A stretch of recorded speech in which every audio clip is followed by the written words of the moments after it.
ആകാശവാണി. നമസ്കാരം. വാർത്തകൾ വായിക്കുന്നത് ഉദയൻ കിളിയന്നൂർ.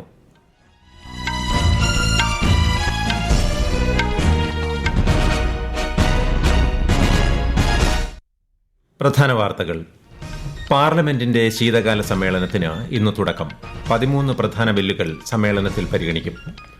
ദിത്വ ചുഴലിക്കാറ്റിനെ തുടർന്ന് ശ്രീലങ്കയിൽ കുടുങ്ങിയ 335 ഇന്ത്യക്കാരെ ഓപ്പറേഷൻ സാഗർ ബന്ധുവിന്റെ ഭാഗമായി ഇന്ത്യൻ വ്യോമസേന നാട്ടിലെത്തിച്ചു. കേരളത്തിൽ തദ്ദേശ തെരഞ്ഞെടുപ്പിനുള്ള ഒരുക്കങ്ങൾ പുരോഗമിക്കുന്നു. SIRന്റെ ഭാഗമായി 81% എന്യൂമറേഷൻ ഫോമുകളുടെയും അപ്ലോഡിംഗ് പൂർത്തിയായതായി മുഖ്യ തെരഞ്ഞെടുപ്പ് ഓഫീസർ. ഇന്ന് ലോക എയ്ഡ്സ് ദിനം. ദേശീയതല ദിനാചരണ പരിപാടിക്ക് കേന്ദ്രമന്ത്രി JP നഡ്ഡ നേതൃത്വം നൽകും. പ്രശസ്തമായ ഗുരുവായൂർ ഏകാദശി ഇന്ന്. ക്ഷേത്രത്തിൽ വൻ ഭക്തജനത്തിരക്ക്. ദക്ഷിണാഫ്രിക്കയ്ക്ക് എതിരെയുള്ള ഏകദിന പരമ്പരയിലെ ആദ്യ മത്സരത്തിൽ ഇന്ത്യയ്ക്ക് 17 റൺ ജയം. വാർത്തകൾ വിശദമായി. പാർലമെന്റിന്റെ ശീതകാല സമ്മേളനം ഇന്ന് ആരംഭിക്കും. 19 ദിവസങ്ങളിലായി 15 സിറ്റിംഗുകളാണ് ഉണ്ടാവുക. 13 ബില്ലുകളാണ് ഈ സമ്മേളനത്തിൽ പ്രധാനമായും പരിഗണിക്കുന്നത്. വിശദാംശങ്ങളിലേക്ക്. ദേശീയപാത ഭേദഗതി ബിൽ, ആണവോർജ്ജ ബിൽ, കോർപ്പറേറ്റ് നിയമ ഭേദഗതി ബിൽ, ഇൻഷുറൻസ് നിയമ ഭേദഗതി bill, higher education commission of India bill 2025, central excise ഭേദഗതി bill, health security national security cess bill എന്നിവ അവതരിപ്പിക്കുന്നതിനൊപ്പം 2025-26 വർഷത്തേക്കുള്ള ഡിമാൻഡ്സ് ഫോർ സപ്ലിമെന്ററി ഗ്രാന്റ്സ് ആദ്യ ബാച്ചിന്മേലുള്ള ചർച്ചയും വോട്ടെടുപ്പും ശീതകാല സമ്മേളനത്തിൽ നടക്കും. പാർലമെന്റിലെ ഇരുസഭകളുടെയും സുഗമമായ നടത്തിപ്പ് ഉറപ്പാക്കുന്നതിനായി സർക്കാർ ഇന്നലെ ന്യൂഡൽഹിയിൽ സർവകക്ഷി യോഗം വിളിച്ചു ചേർത്തിരുന്നു. രാജ്യരക്ഷാമന്ത്രി രാജ്നാഥ് സിംഗ് അധ്യക്ഷത വഹിച്ച യോഗത്തിൽ 36 രാഷ്ട്രീയ പാർട്ടികളിൽ നിന്നുള്ള 50 നേതാക്കൾ പങ്കെടുത്തു. News desk Akashvani. ദിത്വ ചുഴലിക്കാറ്റ് നാശം വിതച്ച ശ്രീലങ്കയിൽ ഓപ്പറേഷൻ സാഗർ ബന്ധുവിന്റെ ഭാഗമായി മാനുഷിക സഹായം തുടർന്ന് ഇന്ത്യൻ വ്യോമസേന. മണ്ണിടിച്ചിലിൽ തകർന്ന കോട്ട്മലയിൽ ഉൾപ്പെടെ ഇന്ത്യൻ വ്യോമസേനയുടെ ഹെലികോപ്റ്ററുകൾ രക്ഷാപ്രവർത്തനം നടത്തുന്നുണ്ട്. ശ്രീലങ്കയിൽ നിന്ന് രക്ഷപ്പെടുത്തിയ 237 മലയാളികൾ ഉൾപ്പെടെ 335 ഇന്ത്യക്കാരെ വ്യോമസേന ഇന്നലെ തിരുവനന്തപുരത്ത് എത്തിച്ചു. ഇവർക്കായി നോർക്ക റൂട്ട്സ് എറണാകുളത്തേക്ക് പ്രത്യേക ബസ് സർവീസും ഏർപ്പെടുത്തിയിരുന്നു. കൂടുതൽ വിവരങ്ങളുമായി ആകാശവാണി ലേഖകൻ സ്മിതി എം പള്ളുരുത്തി. ദുരന്തത്തെ തുടർന്ന് ശ്രീലങ്കയിൽ രക്ഷാസാമഗ്രികൾ എത്തിക്കാനായി പോയ വ്യോമസേനയുടെ IL-76 C-130J വിമാനങ്ങളാണ് കൊളംബോയിൽ കുടുങ്ങിപ്പോയ ഇന്ത്യക്കാരെ തിരുവനന്തപുരത്ത് എത്തിച്ചത്. ഇവിടെ എത്തിയവർക്ക് നോർക്ക റൂട്ട്സ് എറണാകുളത്തേക്ക് പ്രത്യേക ബസ് സർവീസും ഒരുക്കിയിരുന്നു. ശ്രീലങ്കയിലെ രക്ഷാപ്രവർത്തനങ്ങൾക്കായി ദക്ഷിണ വ്യോമ കമാൻഡ് ആസ്ഥാനത്ത് നിന്ന് MI-17V മീഡിയം ലിഫ്റ്റ് ഹെലികോപ്റ്ററുകൾ എത്തിക്കുകയും ഗരുഡ് പ്രത്യേക സേനാംഗങ്ങളെ വിന്യസിക്കുകയും ചെയ്തിട്ടുണ്ടെന്ന് പ്രതിരോധ മന്ത്രാലയ വൃത്തങ്ങൾ അറിയിച്ചു. ശ്രീലങ്കയിൽ ദിത്വ ചുഴലിക്കാറ്റിനെ തുടർന്ന് മരിച്ചവരുടെ എണ്ണം 334ആയി. 370 പേരെ കാണാതായി. സമീപ വർഷങ്ങളിലുണ്ടായ ഏറ്റവും മാരകമായ പ്രകൃതി ദുരന്തങ്ങളിലൊന്നാണ് ശ്രീലങ്ക നേരിടുന്നത്. കേരളം, തമിഴ്നാട്, ലക്ഷദ്വീപ് ഉൾപ്പെടെ 12 സംസ്ഥാനങ്ങളിലും കേന്ദ്രഭരണ പ്രദേശങ്ങളിലും വോട്ടർ പട്ടികയുടെ തീവ്ര പരിഷ്കരണത്തിന്റെ സമയപരിധി നീട്ടി.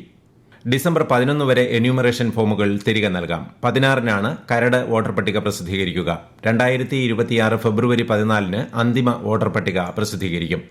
കേരളത്തിൽ 81% എന്യൂമറേഷൻ ഫോമുകളുടെയും അപ്ലോഡിംഗ് പൂർത്തിയായതായി മുഖ്യ തെരഞ്ഞെടുപ്പ് ഓഫീസർ രത്തൻ യു കേൽക്കർ.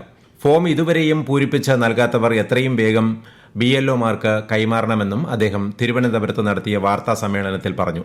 കിടപ്പ് രോഗികൾ, പ്രായമായവർ, ശാരീരികമായി വെല്ലുവിളി നേരിടുന്നവർ ഉൾപ്പെടെ പട്ടികയിൽ ചേർക്കാൻ വിട്ടുപോയവരെ ചേർക്കുന്നതിനാണ് ഇനി കൂടുതൽ പ്രാധാന്യം നൽകുന്നത്. കേരളത്തിൽ തദ്ദേശ സ്ഥാപനങ്ങളിലേക്കുള്ള തെരഞ്ഞെടുപ്പിനുള്ള ഒരുക്കങ്ങൾ പുരോഗമിക്കുന്നു. സംസ്ഥാനത്താകെ 244 വോട്ടെണ്ണൽ കേന്ദ്രങ്ങൾ സജ്ജമാക്കിയിട്ടുള്ളതായി സംസ്ഥാന തെരഞ്ഞെടുപ്പ് കമ്മീഷണർ A. ഷാജഹാൻ അറിയിച്ചു. ത്രിതല പഞ്ചായത്തുകൾക്ക് ബ്ലോക്ക് പഞ്ചായത്ത് തലത്തിലും മുനിസിപ്പാലിറ്റി, കോർപ്പറേഷൻ എന്നിവയ്ക്ക് അതത് സ്ഥാപന തലത്തിലുമാണ് വോട്ടെണ്ണൽ കേന്ദ്രങ്ങൾ സജ്ജീകരിച്ചിട്ടുള്ളത്. നാവിക ദിനാഘോഷങ്ങളുടെ ഭാഗമായുള്ള അഭ്യാസ പ്രകടനങ്ങളുടെ തയ്യാറെടുപ്പുകൾ തിരുവനന്തപുരത്ത് പുരോഗമിക്കുന്നു. അഭ്യാസത്തിന്റെ സമ്പൂർണ്ണ പരിശീലനം ഇന്ന് നടക്കും. ബുധനാഴ്ച ശംഖുമുഖം ബീച്ചിലാണ് ദേശീയ നാവിക ദിനാഘോഷത്തിന്റെ ഭാഗമായുള്ള അഭ്യാസ പരിപാടി നടക്കുന്നത്. രാഷ്ട്രപതി ദ്രൗപദി മുർമു പരിപാടിയിൽ മുഖ്യാതിഥിയായി പങ്കെടുക്കും. ഈ വാർത്തകൾ ആകാശവാണിയിൽ നിന്ന്. ആകാശവാണി വാർത്തകളും വാർത്താ അധിഷ്ഠിത പരിപാടികളും All India Radio news Thiruvananthapuram YouTube ചാനലിലും at All India Radio news Thiruvananthapuram Facebook പേജിലും AIR ന്യൂസ് _ ഇൻസ്റ്റഗ്രാം അക്കൌണ്ടിലും at AIR news _TVM X ഹാൻഡിലും ലഭ്യമാണ്. സരസ് ആജീവിക ഫുഡ് ഫെസ്റ്റിവൽ 2025 കേന്ദ്ര ഗ്രാമവികസന മന്ത്രി ശിവരാജ് സിംഗ് ചൌഹാൻ ഇന്ന് ന്യൂഡൽഹിയിൽ ഉദ്ഘാടനം ചെയ്യും. രാജ്യത്ത് ഉടനീളമുള്ള 25 സംസ്ഥാനങ്ങളിൽ നിന്നും ഏകദേശം 300 ലഖ്പതി ദീദിമാരും സ്വയം സഹായ സംഘങ്ങളിലെ സ്ത്രീകളും മേളയിൽ പങ്കെടുക്കുമെന്ന് ഗ്രാമവികസന മന്ത്രാലയം അറിയിച്ചു. കേരളം ഉൾപ്പെടെയുള്ള സംസ്ഥാനങ്ങൾ പങ്കെടുക്കുന്ന ഭക്ഷ്യമേള ഈ മാസം 9 വരെ തുടരും. ഇന്ന് ലോക എയ്ഡ്സ് ദിനം.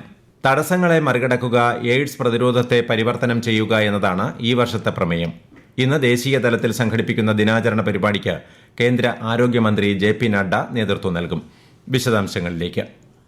ആഗോള പൊതുജനാരോഗ്യത്തിന് വലിയൊരു വെല്ലുവിളിയായി HIV ഇന്നും തുടരുകയാണ്. ഇതുവരെ ഫലപ്രദമായ HIV പ്രതിരോധം, രോഗനിർണയം, ചികിത്സ, പരിചരണം എന്നിവയിലൂടെ HIV അണുബാധ നിയന്ത്രിക്കാൻ കഴിയും. HIV ബാധിച്ച് ആദ്യത്തെ കുറച്ച് ആഴ്ചകളിൽ ലക്ഷണങ്ങൾ ഉണ്ടാകില്ല. പിന്നീട് പനി, തലവേദന, തൊണ്ടവേദന തുടങ്ങിയവ അനുഭവപ്പെടുകയും ക്രമേണ രോഗപ്രതിരോധ സംവിധാനം ദുർബലപ്പെടുകയും ചെയ്യുന്നു. എയ്ഡ്സ് പ്രതിരോധ പ്രവർത്തനങ്ങൾ നേരിടുന്ന ധനസഹായ പ്രതിസന്ധികളും അസമത്വവും ഉൾപ്പെടെയുള്ള വെല്ലുവിളികൾ ഇല്ലാതാക്കുന്നതിനാണ് ഇത്തവണ പ്രാധാന്യം നൽകുക. 2030 എയ്ഡ്സ് നിർമ്മാർജ്ജനം ചെയ്യുന്നതിന് സുസ്ഥിരമായ രാഷ്ട്രീയ നേതൃത്വം, അന്താരാഷ്ട്ര സഹകരണം, മനുഷ്യാവകാശ കേന്ദ്രീകൃത സമീപനങ്ങൾ എന്നിവയ്ക്ക് ലോകാരോഗ്യ സംഘടന ആഹ്വാനം ചെയ്തിട്ടുണ്ട്. News desk, Akashvani.